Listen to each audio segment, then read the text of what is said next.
Welcome everyone. My name is Aiden Kenyon, and today we will explore the critical role of commercial banks in our economy. Let's start by understanding their primary customers and the array of services they offer. Commercial banks cater to both businesses and individuals. This dual focus enables them to support a wide range of financial activities that fuel economic growth and stability. Commercial banks accept various types of deposits, including savings accounts, checking accounts, and fixed deposits. These deposits are the backbone of banking operations, providing the necessary funds that banks can use to extend credit to other customers. Another essential service offered by commercial banks is lending. They provide loans for different purposes, such as mortgages for home purchases, car loans for vehicle financing, and business loans to help companies grow and expand. By lending money, banks play a crucial role in driving economic activity. In addition to traditional loans, commercial banks issue credit cards, which offer a flexible line of credit to consumers. This service not only helps in managing personal finances, but also boosts consumer spending, which is vital for economic health. JP Morgan Chase & Co. is the largest commercial banks in the United States, with an impressive $3.4 trillion in assets. This makes it a major player not only in the national banking sector, but also on the global financial stage. The origins of JP Morgan Chase & Co. can be traced back to 1895, when it was known as the Guaranty Trust Company of New York. Over the years, it has grown and evolved through numerous mergers and acquisitions to become the financial giant we know today. However, the bank's history is not without controversy. JP Morgan Chase & Co. has been involved in several significant scandals that have had wide-reaching impacts. One major scandal was related to mortgage-backed securities. The bank was heavily involved in the sale of these securities, which played a critical role in the 2008 financial crisis, commonly referred to as the Great Recession. In 2013, JP Morgan Chase agreed to a $13 billion settlement with the U.S. Department of Justice, which was one of the largest fines ever imposed on a financial institution.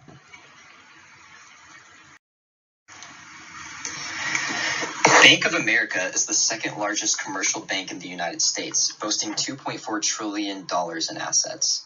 This positions it as a key player in both the national and global financial markets. Founded in 1904, Bank of America has a long and storied history. It has grown significantly over the years through various mergers and acquisitions, establishing itself as a major financial institution. However, like JP Morgan, it has also faced its share of controversies and scandals. As with JP Morgan Chase, Bank of America was also deeply involved in the sale of the mortgage-backed securities. In 2014, the bank agreed to a record $16.65 billion settlement with the U.S. Department of Justice, marking the largest civil settlement with a single entity in American history at that time. Another significant issue was related to excessive fees for customers. In 2014, the Consumer Financial Protection Bureau found that Bank of America was charging excessive fees for various banking services, such as overdraft fees. The bank was accused of double dipping, allowing overdraft fees to be repeatedly charged for the same insufficient funds transaction. This led to a $727 million fine by the CFPB.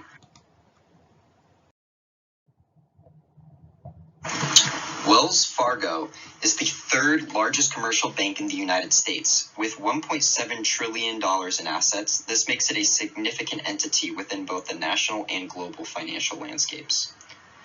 Wells Fargo was founded by Henry Wells and William George Fargo in 1852.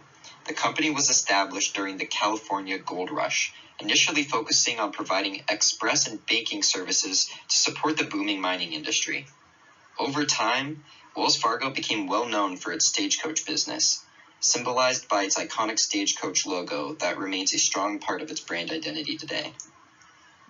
Despite its long history and significant presence in the banking sector, Wells Fargo has faced several major scandals in recent years.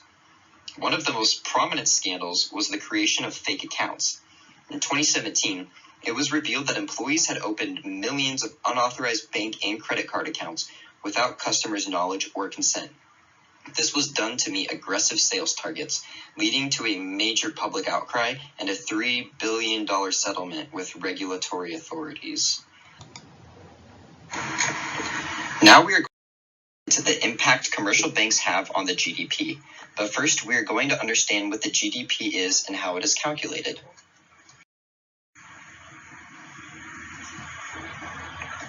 GDP stands for Gross Domestic Product. It represents the total monetary value of all goods and services produced within a country's borders over a specific time period. It's a crucial indicator of a country's economic health and performance. There are three primary methods to calculate GDP. The expenditure approach sums up all the expenditures made in the economy. The formula is GDP equals consumption plus investment plus government spending plus net exports.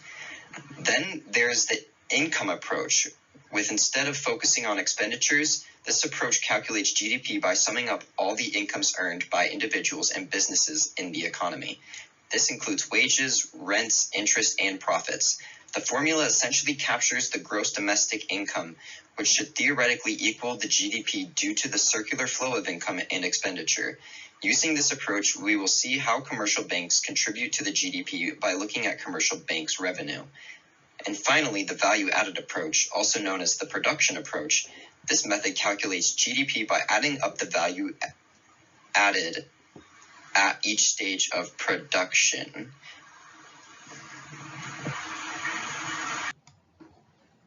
Intermediate consumption. Now let's explain how commercial banks contribute to the economy through revenue generation and employment. Banks generate substantial revenue through various streams. They earn interest on loans and credit cards, charge fees for services like account maintenance and wire transfers, and invest in securities and bonds. In 2023, FDIC-insured banks in the U.S. reported a net income of $256.9 billion, highlighting their significant financial performance. U.S. commercial banks also earned $13.2 billion in trading revenue in the third quarter of 2023 from activities like buying and selling stocks, bonds, and other financial instruments. Leading banks such as JP Morgan Chase and Bank of America saw significant revenue increases. For instance, JP Morgan's payment business generated $9.3 billion, a 22% increase from the previous year, while Bank of America's global. There are some indirect contributions that commercial banks contribute to the GDP, and one of those ways is by increasing consumer spending through loans and credit cards. Loans and credit cards allow consumers to spend beyond their immediate income. This increased spending drives economic activity by boosting demand for goods and services. They also enable consumers to make significant purchases, such as homes and autos, which are major contributions to economic growth. Mortgages and auto loans are essential for many individuals to afford these high-cost items.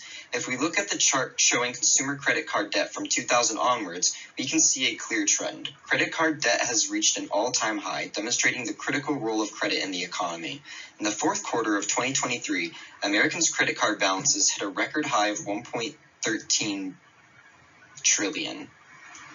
This rise in debt indicates that consumers rely heavily on credit to manage their finances and maintain their standard of living.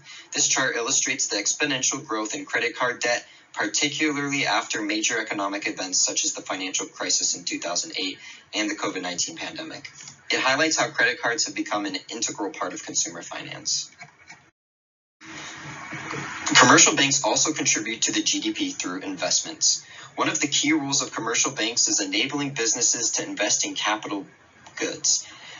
Banks provide loans that allow businesses to purchase machinery, buildings, technology, and other essential capital goods.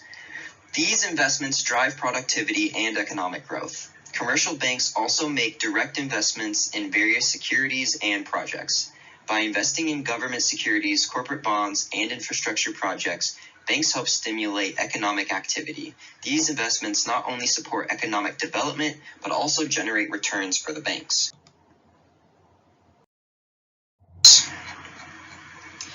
There are some significant factors that can change the impact that commercial banks have on the GDP. Two major factors are interest rates and economic conditions. The Federal Reserve plays a crucial role in setting interest rates, which directly affects borrowing and lending. When the Fed lowers interest rates, it becomes cheaper for banks to borrow money, encouraging them to extend more loans to businesses and consumers. Conversely, when the Fed raises rates, borrowing costs increase, which can reduce lending activity. Changes in interest rates influence economic activity.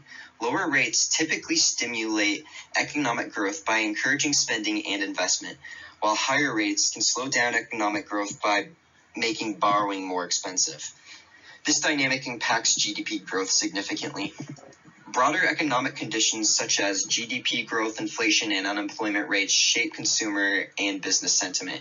During periods of economic growth, low unemployment, and stable inflation, consumers and businesses are more likely to borrow and spend, driving further economic activity. Historical events like the Great Recession and the COVID-19 pandemic had profound impacts on commercial banks. During the Great Recession, banks faced significant loan defaults and declining asset values, leading to reduced lending. In contrast, during COVID-19, banks increased lending to support economic stability despite the financial turmoil.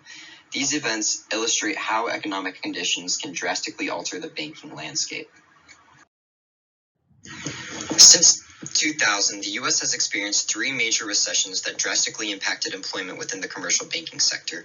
Recession in the 2001, aka the dot-com bubble, the Great Recession, aka the real estate crash, and COVID. The early 2000s recession was triggered by the burst of the dot-com bubble and the September 11th attacks. This period saw a reduction in banking employment as economic activity slowed and loan defaults increased. Following the recession, there was a period of growth from 2000 to 2008. Employment in the commercial banking sector grew steadily due to technological advancements, deregulation, and a thriving economy. The housing boom during this period also contributed to the growth. The subprime mortgage crisis led to a severe financial crisis, the Great Recession, resulting in the collapse of major financial institutions and a global economic downturn. Employment in the commercial banking sector declined sharply as banks faced insolvency and a loss of confidence in the financial system.